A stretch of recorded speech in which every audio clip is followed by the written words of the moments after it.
we can really call on our ancestors at this time as well to help us to work through us and through how we can continue to shift the energies here. You know, right before a lot of this came up, I think it was the night before, and I'm going to stop screen sharing for a minute. It was the night before I put the forced breeder video out that I was like, you know, expressing it very passionately. Um, I had a download that my ancestors were pleading with the ancestors of those that were like committing the crimes. And I really felt that there was like a war or a battle, like an ancestral battle that was going on. And I remember just praying and calling out to my ancestors to come in and assist and help and neutralize this. So I think we have so many dimensions that are working out within the spiritual realm that are coming to the forefront to assist us. And I just want to say to any of the women who are struggling right now with maybe trying to heal from the things that have happened that this is also don't be afraid to call out to your ancestors. Don't be afraid to work with them and call them in, even if it's just as simple as saying, I call to my ancestors to come and work on my behalf, because they do. They're there. They're listening, and they do kind of fight on your behalf. They slay the head of the dragon on your behalf. They work in the spiritual realms to assist you. So just know that if you're feeling alone, you're really truly never alone. Your ancestors are really always with you, working with you and guiding you. And on that note, I did kind of want to speak to maybe just a little bit about what are some of the things we can do to heal and recover from sexual trauma or rape. Um, because it is you, I think for one, you do have to accept what has happened. You do have to accept what has occurred. You do have to accept it and come to terms with it. And don't be afraid to go into it. Don't be afraid to, the worst thing to do is to shut the door and say, I'm going to suppress this. I'm going to not deal with this because then it will become a lifelong haunting. And so if you want to recover, you want to repair, you want to take the steps that are necessary to work to give yourself a better life and not be and not wear this as an identity. Like I'm a wounded victim or a rape victim as an identity. You have to be willing to, when you're ready, of course, because this can take time to be ready to look at it, and to feel into it. But one way to do that, that can help you do that, is to not be afraid to open up to others. Don't be afraid to speak with obviously trusted family members and friends, um, or spiritual healers in our community. If you're tapping into this from somewhere in the world where maybe you're not familiar with this community of spiritual workers and spiritual healers, but there are communities online that offer healings around womb healings, womb clearings, feminine clearings, things like this, and just healing sessions in general. So if you don't feel like you can open up to any family or friends, you can always open up maybe to someone that feels more of like doesn't immediately know you, that you can share your experiences with, because that's kind of the first step to getting some of your empowerment back, is realizing it. And when you can share and reflect that you're not going to be judged, you are going to be received, you are going to be held and loved, that you're not looked at differently. And so that can help to shift in your mind and heart your inner self perspective of who you are and where you stand with what you've experienced. I think it's also really important to, um, yeah, evaluate how you're coping with the feelings of shame and guilt.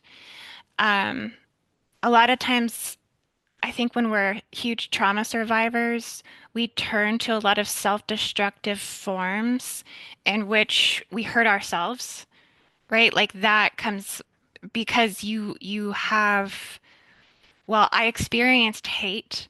I was hated by somebody. I was victimized by somebody. So that means like sometimes that collapses inward and you start to hate yourself. You start to self-destruct, and then you will find destructive coping mechanisms to deal with shame and guilt. If you can catch yourself in those moments of doing these things, like um, to find healthier ways to cope with um, the really lower vibrations and lower feelings that come with having to process from the trauma that's occurred. So try to find healthier coping mechanisms. Try to work on releasing the shame, guilt, and fear that you have. Um, and prepare yourself to do that by preparing yourself to filter back through those memories. Brace yourself for filtering back through those memories, those flashbacks. Because one of the things that can help you get past the point of releasing shame and guilt, but then also maybe just self-destructive coping mechanisms, is addressing the trauma more specifically. Um, are you dealing with anxiety? Are you dealing with depression? Are you dealing with panic attacks? Are you dealing with actual physical trauma in the body? And are you having trauma responses in the body? A lot of times, rape victims have like a severe ticking fight or flight reaction in the body, and they have a lot of PTSD.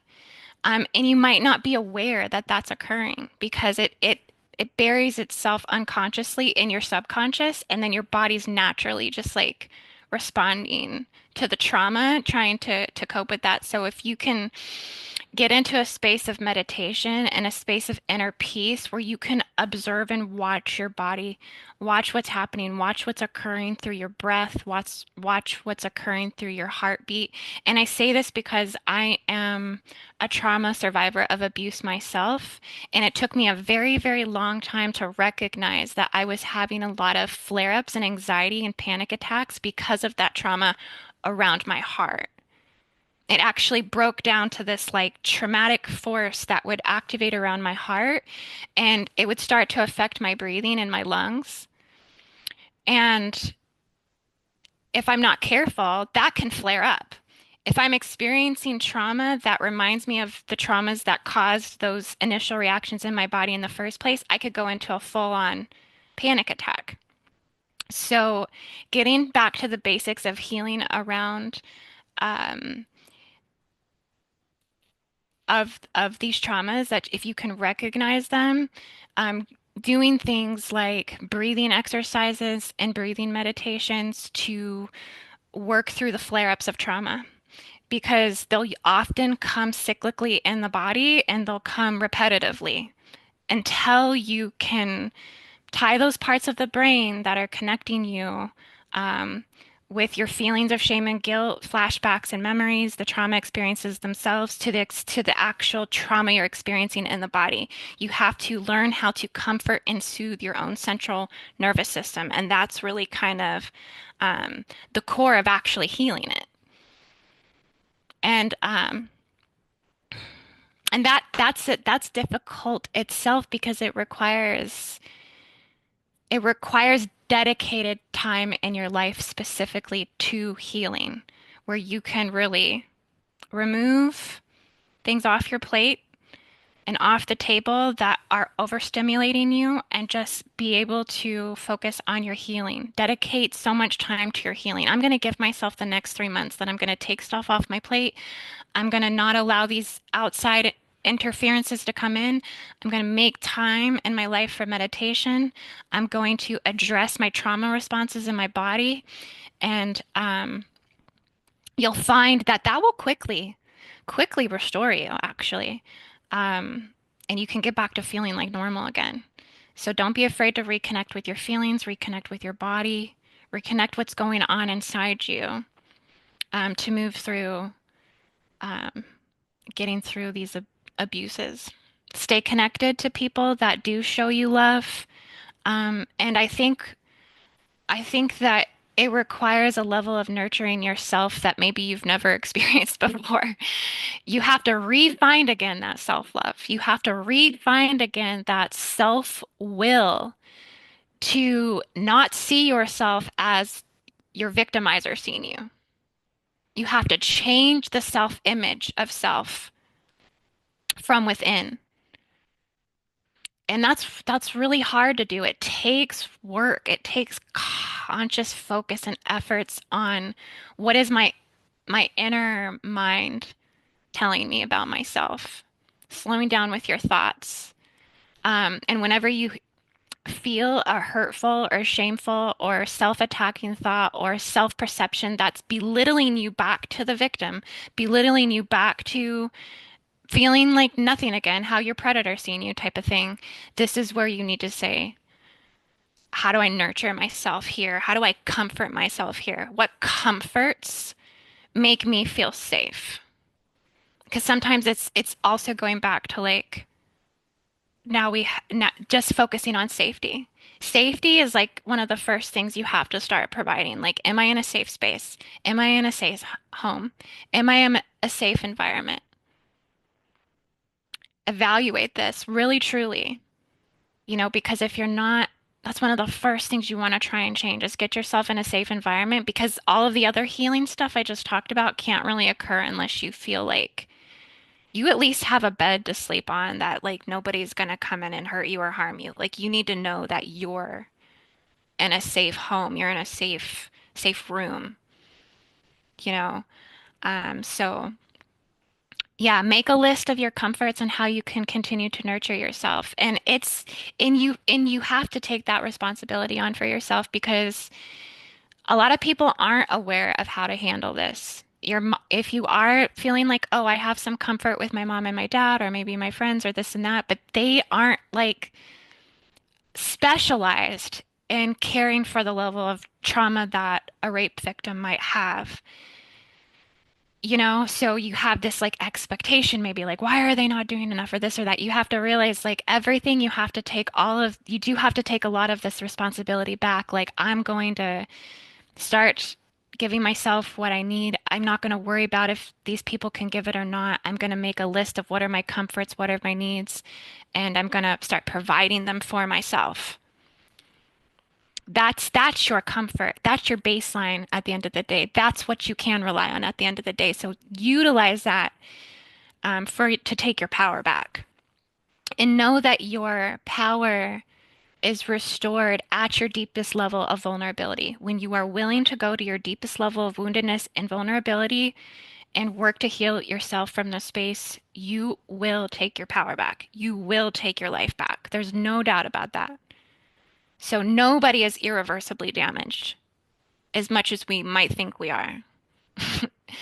And sometimes we doubt that, but we're not irreversibly damaged. You've seen it. You see how many people rise and fall. You see how many people make mistakes and they come back. We always come back. So just know that you will. You'll come back. You'll find your power again.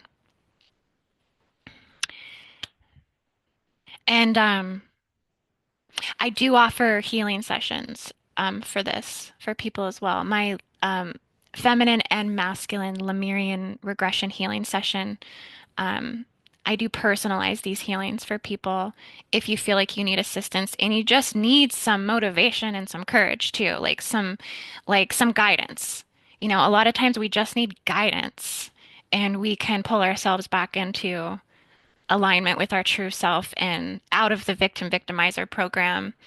And you say it's a program, and then that almost puts like a self-defeating consciousness on it as well. Like, if you need to be a victim, if you need to exist in your victim mentality for a little while, that is okay. Sometimes we need to do that. We need time to feel for ourselves. We need to cry for ourselves. We need to acknowledge our pain, and we can be a victim for a while. Just be mindful of staying in that place for too long.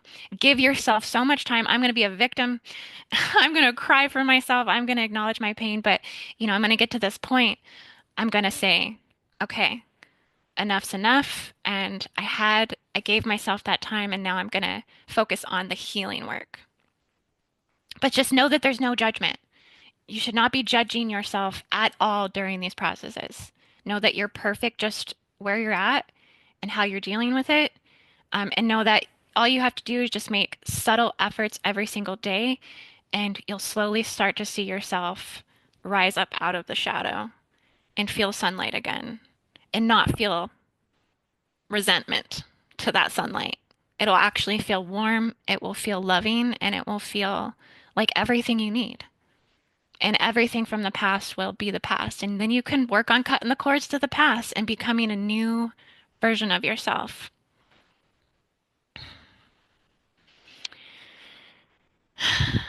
Yeah, guys. So thank you so much for joining me today. Oh my gosh, everyone just, we keep doing things on the fly.